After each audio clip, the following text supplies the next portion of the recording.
Good morning, my name is D'Angelo Travis, and today I will be teaching you how to build a counter circuit. Now, for all intents and purposes, this video was only going to be for educational purposes only, so you will not see a full-fledged power breadboard that you would in a lab. I will be referencing things that you will see in the lab and that you will be needing to use, but that's for the lab.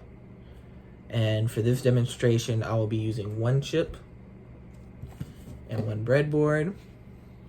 The chip itself is only one in quantity because you will be doing the exact same thing. For this particular lab, you're able to build it the exact same way.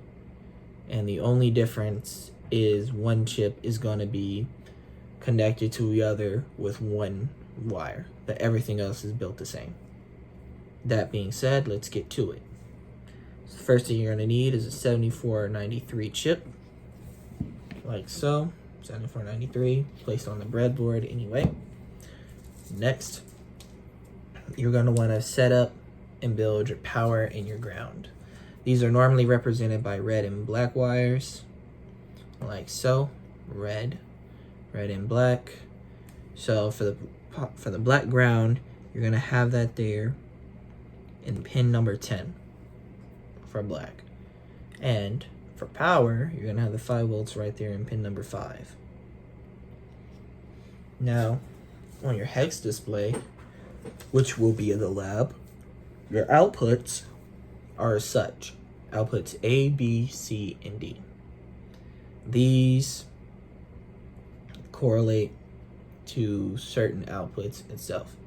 Output A, or output 1, will be Q1, will be Q0, sorry. Output 2, or B, will be Q1. Output 3, which is C, is Q2. And then finally, output D, or output 4, is Q3. Now, for that purpose, output A is going right here, and it'll be in pin 12, also known as Q0. From there, you're going to take another wire connecting from that same output. You're going to connect that to pin 1. The reason for that is because that's click B. And that's where that connects to. Okay, and then for input B, you're going to have it, you're going to also have 2 wires, but right here, you're going to have it right here. It's going to be input 9. Pin 9 is where you're going to have that. And you're also going to put that right there, pin B, like so. But then right there, also from pin 9, you're going to move it to pin 2, which is R1. Which is the R1 portion right there. Once you have that, you can move on to input C, or output C, which is pin number 8,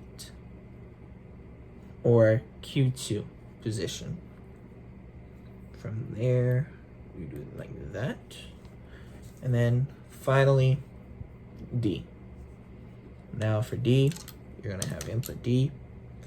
And this one, you're gonna have more than 2 wires connecting to it.